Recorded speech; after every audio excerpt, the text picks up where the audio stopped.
Hello semua, selamat datang ke TikTok Shop Hangout Podcast. Di sini tempat kita lepak dan santai and at the same time ceritakan tentang apa-apa yang penting, yang tengah hot sekarang. Tak kisahlah konten ke, live ke, yang tengah happening di TikTok Shop. Nama saya Lokman, I am one of the TikTok Shop trainer and your host for TikTok Shop Hangout Podcast. So before we deep dive into our topic, I would like to introduce our special guest, Kedai Daddy dan juga Glam with Gracie. Hello. I'm very honoured to have you guys here to lepak, santai dengan kita and at the same time cerita topik yang hangat lah. Bak kata orang apa, maka tak kenal tak cinta. So audience kita nak berkenalan lah, nak tahulah siapa guest kita pada hari ini. Saya adalah Kedai Daddy. Saya start dengan before TikTok Shop. Saya merupakan grad 1 daripada UTM. Dan after grad tak continue dengan apa yang saya belajar tu, which is engineering. Oh wow. Dan saya terus berniaga, tapi berniaga secara kecil-kecilan lah. Just macam tepi jalan, start daripada bawah. And then sampailah jumpa TikTok. So saya terus jual dalam apa e-commerce TikTok Shop. Oh memang apa sebelum TikTok Shop ada jual dekat you jual dekat mana? Dekat tepi jalan. Oh. Buka kemah, pasang kemah jual air boba waktu tengah viral kan. That's interesting. Berubah-ubah lah daripada boba, kondok. Lepas tu ada kosmetik pun saya ada jual. Nice. Peniaga versatile macam ni yang kita nak ya. Dia akan cuba satu persatu sampailah dia jumpa apa produk yang apa orang cakap yang sesuai lah dengan diri dia. Do you remember Lokman yang masa cedok-cedok time masa TikTok? I'm the one yang buat juga waktu tu. Okay. Alright, that's nice. So welcome to this Hangout Podcast lah. Okay, Gracie. Hi guys, nama saya Gracie and I'm better known as Glam with Gracie on TikTok Shop. Sebelum saya jadi full-time creator dekat sini, sebenarnya saya ex-staff TikTok Shop. Yes. Okay. Saya pernah bekerja sama office dengan Lokman sebenarnya. Okay. And I have always been a marketing girly. I graduated in communications and psychology. And lepas saya graduate, actually I pun buat bazaar. Tapi I orang yang organize bazaar. So dari sana I ada marketing, how to be a seller, macam mana nak cari tempat untuk berniaga. And then lepas tu kerja full time lah as a office staff, corporate slave kita kata. Corporate slave. Lepas tu actually when I was working in TikTok Shop, ramai my ex-colleague cakap, kenapa you tak full-time creator? Actually, do you know that every time when I introduce myself to new colleagues, my other colleagues akan kata, you know she's a creator online?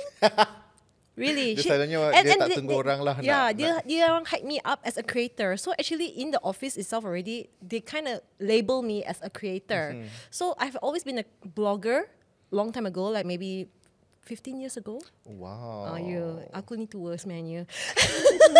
So from there on, I've always been in the digital marketing scene, slowly evolving, and then sampai jadi creator on TikTok.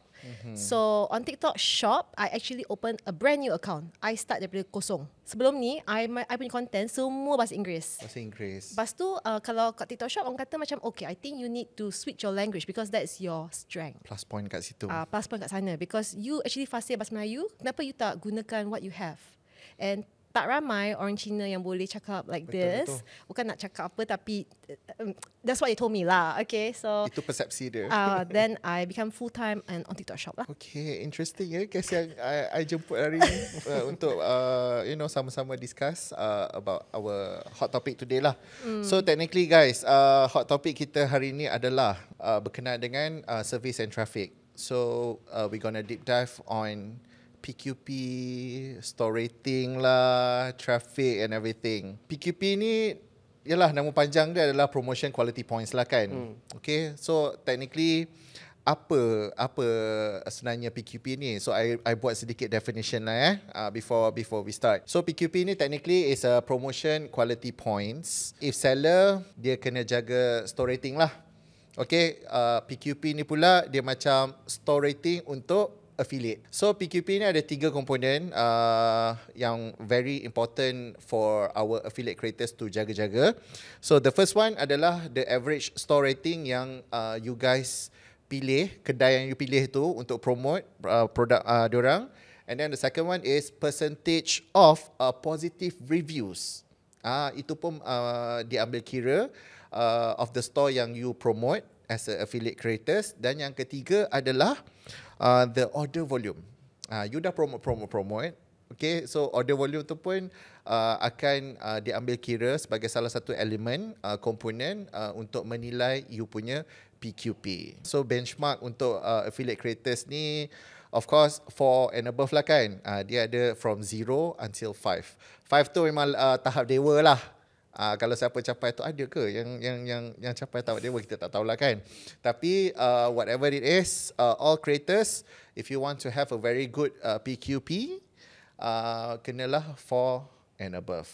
Pernah tak bila korang buat live tu kan, okay, you rasa after that, bila dah habis tu, dah bye-bye apa semua tu, Hambar.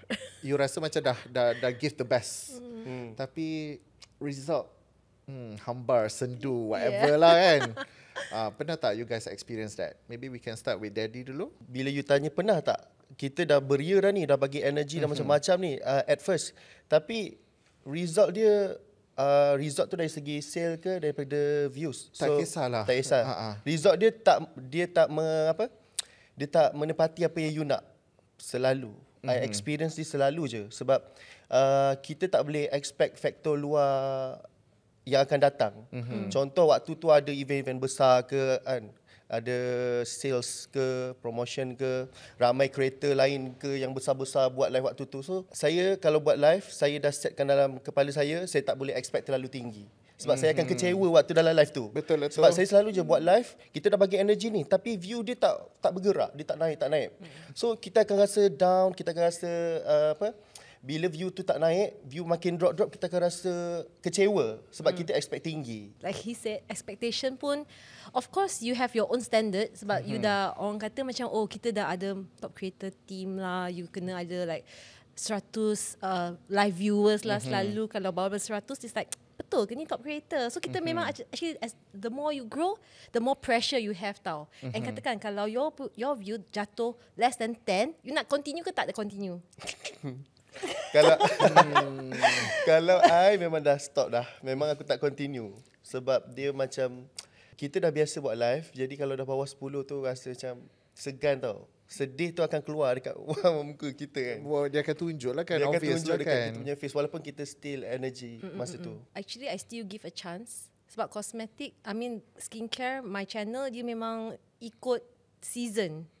Kalau less than 10, kalau I dah tetapkan dengan seller, kita akan buat live 2 jam, saya akan tetapkan 2 jam juga. Saya tak boleh nak give up semata-mata view saya rendah So lah. you akan teruskan je lah walaupun. Yes, sebab saya dah tetapkan dengan seller. Tapi kalau there's no agreement dengan seller, I akan end awal sikit lah.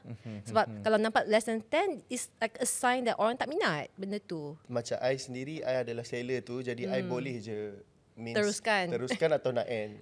So biasanya sebab kalau dia I end, boss. I Dia akan Boss kan, dia juga lah yang host kan. kalau I end, I akan start balik lah. Tapi still lah ambil masa jugalah untuk betul. kita nak dapat energy tu balik semula. Mungkin kita, for me, I will just like pause 10 minutes, lepas tu take a deep thinking. I'm like, oh, okay, should we continue today or should we just postpone to another day? So I rasa macam benda tu berlaku je selalu, tapi mindset kena betul lah. Mindset tak boleh selalu macam, kalau dah 10 views setiap hari, macam mana tu? Setiap hari untuk sebulan. Do you go forward or do you give up straight away? So from your point of view lah kan, from your POV, kita kena pakai Gen Z punya slang sikit. Dia tak pakai point of view, dia pakai POV. POV, from your POV, kenapa pentingnya PQP ni? So my experience, saya pernah je PQP I jatuh bawah 23. It really affected my live traffic a lot. Lepas tu I pun ada fikir, nak continue ke tak ni? Sebab I tengah on journey ni. Tapi I rasa macam if I give up now, I dah sia-siakan my effort, and this is really what I love doing. Sebab PQP ni, dia memang take time to reset balik. Betul. Dia reset balik dalam 30 hari, 60 hari. I'm not sure what is the current numbers. Maybe Lokman nanti akan bagi tahu. Tapi lepas you dah overcome that struggling period, your traffic will kind of be back to normal. Lepas tu maybe masa live, your traffic tak bagus kan. For me personally, what I did was I keluarkan lagi banyak video. So I perkembangkan I punya video pula. So kalau you tahu your traffic akan jadi sendu, you have to be creative and find other ways to tunjukkan diri. You tak boleh macam sendu terus tau. You cannot like give up on yourself. Sebab you have a platform. We have a platform. And the platform is not just limited to live stream, tapi video juga. Yalah, sebab PQP ni dia bukan tengok pada live saja, dia tengok pada you punya video content. So kalau dia kena seiring dan sejalan lah. Kalau live dah sendu, mungkin disebabkan PQP tu, so you kena pandai-pandai cari jalan lain lah untuk naikkan balik PQP. I tak give up lah sana. So for me at that period, I just keluarkan lagi banyak video. I think apa yang Grace cakap tu betul. Sebab I pun pernah experience benda yang sama. Bila kita punya live, kita dah push dah. Buat selalu, memang every time saya buat live. Tapi view tak naik. So apa yang kita boleh buat? Maybe boleh buat banyakkan video yang lebih kreatif, banyak engagement. Jadi daripada situ baru dia akan start reset naik balik. sikit. Sebab video, kita pun boleh tak beg kuning. And kalau orang beli dekat video kita, kita punya GMV akan maybe naik. And then the PQP akan naik juga daripada sana. Okay, so audience take note ambil nota. Grace, apa yang Grace share dengan dan juga Daddy. Daddy, because you are both sellers and creators kan.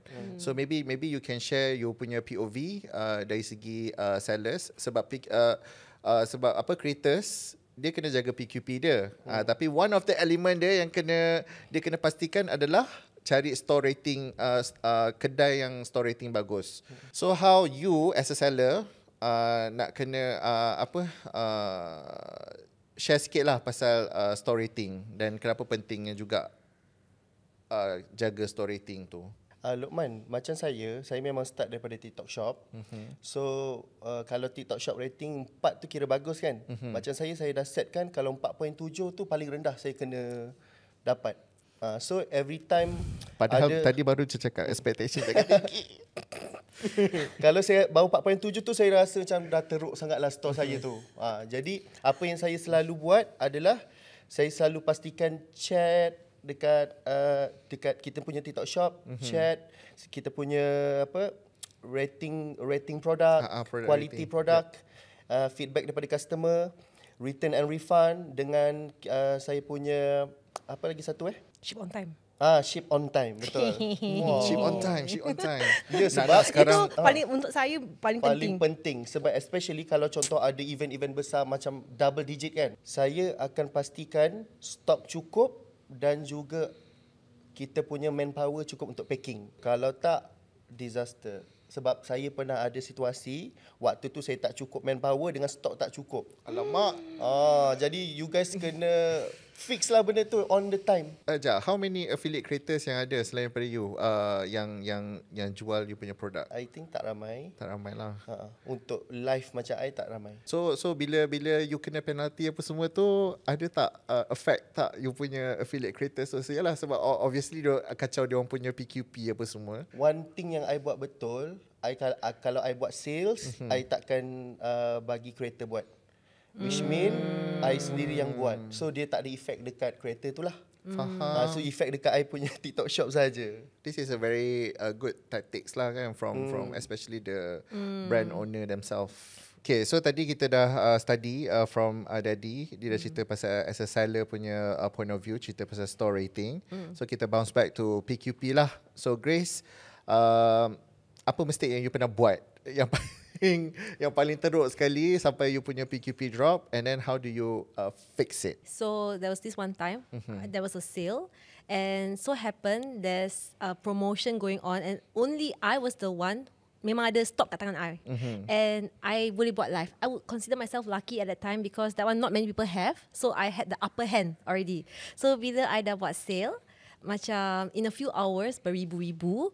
And masa tu for me it's very a lot already. My first time ever break my record sales. I think within 2 hours 5K. For me that was a lot lah. Banyak tu banyak. For me that was as a small creator, it was a big deal for me. Then dari sana I thought okay, dah buat sale, dah boleh, we can always do this again and again. Tapi seller tak ship on time tau. Aduh. Kacau lah seller ni. Sebab seller ni I would say is a new seller. Dia kan inexperienced. Dia orang actually nak clear stock je. Dia punya fikiran is like, okay, kita ada benda ni dah nak expired kan. Kita buat RM10 lah. So I pun tolonglah jual RM10 kan. Then tak ship on time. Then the next few days my PQP jatuh kepada 2.5. Ush. Yeah, I know. I know. So okay, I cuba buat balik live. I cubalah, you know. I buka like, kenapa ni like 10 and less ni? This is not right. In my live stream, this is not right. Aku jual benda sepatutnya and then traffic macam tak betul ni. So okay, tak apa. So I belajar 2.5 tak boleh betulkan unless I delete those things from my showcase. Tolong like delete all the videos ataupun anything that's on my showcase, and then I tak boleh buat live untuk like 30 ke 60 hari masa tu. That was the period of time. That was in 2023.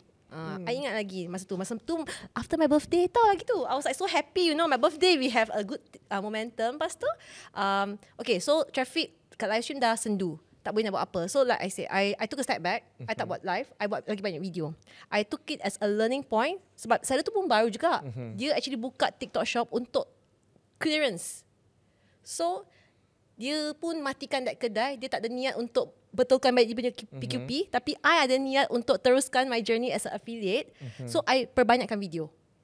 Dari sana, I pun, even in my hard times, I try to improve myself. Mungkin video I dulu macam tak buat sangat, tapi when I did more video, I feel like video ni sebenarnya senang je buat. Tak perlu overthinking. Betul lah tu apa yang I selalu ajar I punya students kan. Tak perlu overthinking. I try to tell myself this is a learning curve. Hard times don't last, but tough people do. How long did you take to, you know, improvekan balik you punya PQP tu daripada 2 tu? Berapa lama masa you ambil? 3 bulan kot. Yep. Nothing comes easy. So I think we heard enough. Kita dah belajar banyak dah pasal PQP from creator punya POV, and then as a seller storytelling punya POV apa semua kan. So kita deep dive lagi, kita selam lagi. Wow. Aku ingat ada Berapa sebelah dalam ni. tak? Level berapa ni? Berapa dalam, level berapa? Kita turun lagi lah. Kita go for traffic. How do we want to know? How do we want to know that our live ni perform ke tidak, sendu ke tidak, apa semua tu kan. So macam mana, boleh tak you guys share? Kita start dengan tadi dah Grace, kita go to Daddy pula. So biasanya kalau contoh I buat live, setiap kali saya live, saya akan tengok monitor saya punya live punya punya sales. So saya akan monitor setiap 30 minit. So kiranya ada monitor depan you lah. Ada monitor ataupun saya slide je tengok berapa sales. Kalau contoh sales tu, sebab kita dah biasa buat live kan. Kalau sales tu tak ikut, maksudnya dia tak sampai dekat tahap yang kita rasa biasa kita dapat ataupun lebih, dia akan bawah. Dekat situ kita boleh tahulah trafik waktu tu tak okey.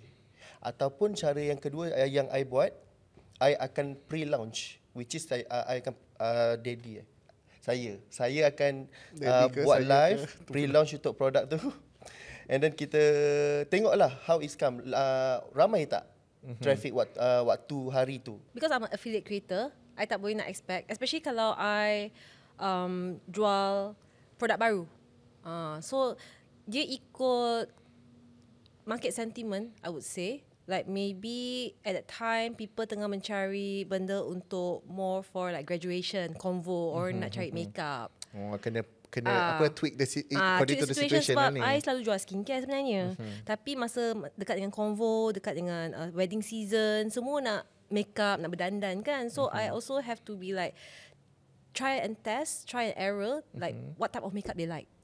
Rupanya actually last year for me, traffic I untuk skincare dah start to slow down after 10-ish.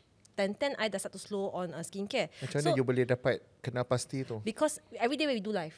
Kita buat live setiap hari. So kita boleh monitor dari sana, like setiap jam GMV tu dah berapa, like GMV per hour. You can see the data in the TikTok sales center. So from there I already dah nampak downward trend.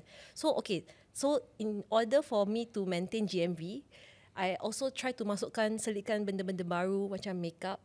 For that time, for me personally, I thought Skintific was quite good because I actually selitkan dalam I punya bag kuning. Tapi I tak jual, I tak tunjuk kat kamera pun. Tapi I nampak CTR tinggi. How do I know CTR tinggi? 10% dan ke atas. Walaupun I tak sebut, I tak show on camera, tapi klik banyak sebenarnya. So I dah tahu dah, okay, maybe it's time to talk to Skintific untuk buat collab lah. So in 11-11, 12-12 punya campaign, it was all makeup all the way. Tak ada buat skincare langsung. So Okay. so I cuba jual skincare pun jadi, tapi masa tu makeup tengah ons lah. I think that time it was a holiday season. It was a good time where people tengah restock and a lot of events. Yelah hujung tahun pula hujung tahun. banyak wedding apa semua kan. Yeah, Obviously lah ada so bridesmaid, for me, makeup. how I try and test new product is I selitkan dalam bag kuning I tak sebut, I tak tunjuk, tengok dia punya CTR. Dari sana I dah tahu dah minat orang dekat mana dah. Okay, so kita dah dengar tadi Grace sebut pasal CTR. CTR tu apa? And mungkin you guys boleh share lagi apa metrics yang you guys selalu tengok dekat dalam platform TikTok Shop, and apa kalau ada downwards trend, how do you guys improve untuk naikkan balik? By the way, Luqman, Gracie, daripada tadi kita dok cerita pasal TikTok Shop kan. So orang tak tahu pun nak I jual apa. Ya, Aku sekarang pun nak tanya. Kedai daddy tapi tak tahu jual apa kan. Ingatkan mommy and daddy. Are you selling mommy and daddy stuff? No. Okay. Actually saya jual tudung bawal. Tudung bawal. Mungkin kejap lagi Daddy boleh buat tudung Tutorial. Sebab Okay. sebab dulu after I think Daddy ada cara tersendiri kan macam nak style. Luqman, dulu pernah viral lah. I pernah pakai tudung, pakai sendiri and then buat tutorial. Ada sekali tu viral lah. Ada. Saya pernah nampak. Masa kita live kan, every time kita live, Apa matrix yang you selalu tengok? yang I selalu tengok GMV je. GMV jadi tengok angka je. Kalau contoh angka tu okey, waktu yang kita dah setkan, means semua metrik tu okey lah. Orang yang tengok, yang masuk, yang tekan beg kuning, maksud dia berkesan lah waktu tu. Ni dia jenis nampak dia Angka okey, besar. okey yang besar. So maksudnya yang lain Dia pun okey lah. Okay. Okay, so maybe I have unfair advantage lah sebab kan ex-staff kan. Oops. Tapi tak apa, I will treat it sikit. So CTR is actually click-through rate. Berapa ramai orang nampak benda tu and berapa percentage yang orang klik dalam tu. That is click-through rate. So dari sana, you can see CO rate also.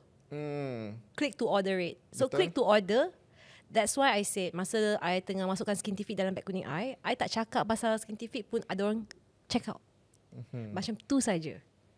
Because I think the price point was right. And then orang tengah mencari benda tu. So click-through rate was important to know like minat orang dekat mana. CO, whether they can accept the price or not. Kadang-kadang orang nampak CTR, dia orang klik minat je. Tapi bila nampak harga macam tak best, tak jadi nak check out. Dia skip lah. Ada skip. So from there, CTR was high. CO, for me personally, when it's more than 5%, it's considered high lah. Then I'm like, okay. Sebab I tak sentuh langsung pasal that product. Then I'm like, okay, ada potential lah kat sana. And for me, it's always like items add to cart. Kalau ada orang add to cart tu, ada minat.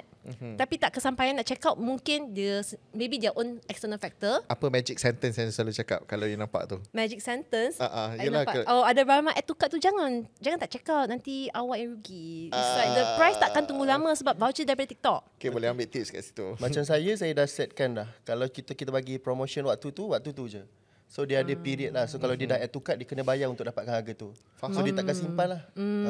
Sebab kedai daddy is a seller. Yeah. Kena faham. Kalau affiliate macam saya, you tak boleh nak expect bila dia tiba-tiba jatuh, bila dia tiba-tiba naik. So because we are macam menunggu menadah like voucher mana, macam mana. So when the voucher memang drop kan, kita press je. Because for us, I don't have control over the timing, I don't control the quantity, I don't control the price.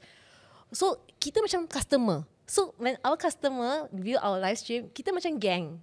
Kita macam gang. Like you guys, this is really the time for you guys to check out. So I rasa diorang have this kind of sense of community that we are also looking out for them. Data-data semua yang ada tu, tolonglah check komen. Oi, bukannya kita hanya pampangkan saja untuk perhiasan. Okay, Correct. ada meaning semua tu. I think because I'm a nerd at school.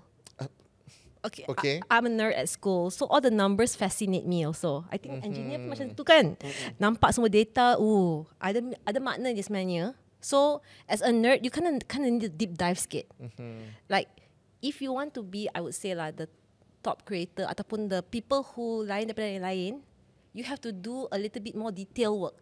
That's how you actually differentiate yourself from the other affiliates. So macam mana kalau I yang tak suka data ni, sebab I sendiri pun my BAU, my kerja daily pun memang tak tengok data sangat lah. Ada je tengok, tapi tak tengok sangat. So how do you want to, any tips, any advice that you can give to motivate us untuk make sure that we read data? Because I'm a very competitive person. In school, I always nak top 3. So personally, it's like a challenge for myself. I nak memang top 3. I nak memang kena dekat sana. Memang Asian style ni. I'm sorry I'm very, very Asian. I cannot hide my Asianness. So dekat sana, I memang kena top. So kalau untuk top, you memang kena detail. All the detailed work you have to do. So if you already have keinginan, so you memang akan automatic buat sendiri. It's like the want is very strong. Macam I pun suka tengok data juga. Basically masa I start live tu, I memang tengok sendiri data. Tapi since I kena manage TikTok Shop, I as a seller, macam banyak sangat benda nak kena fikir. Lagi I sendiri yang buat live. So I assign orang untuk tengokkan data untuk I. So dia akan summarize lah everything setiap kali live. So mana yang perlu improve, then next live I akan improve. Macam tu. Kalau you ada orang tu terjemahkan, it's better for you lah. If you tak tahu, I would say you can actually go to the TikTok Shop Academy.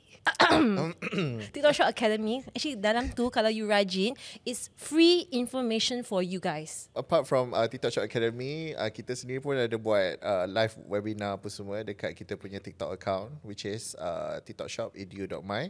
So siapa yang tak pernah lagi follow, bolehlah follow tiktokshop.edu.my. Okay, one last question guys. One last question before kita wrap up our episode. Kalau live tu tak ramai orang masuk, apa benda first yang korang akan check dulu?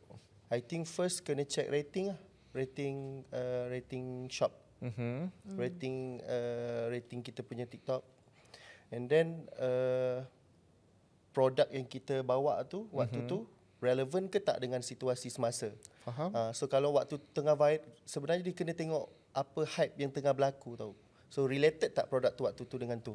So kalau related tapi still ada masalah, maybe you kena check benda lain lah, faktor-faktor lain lah.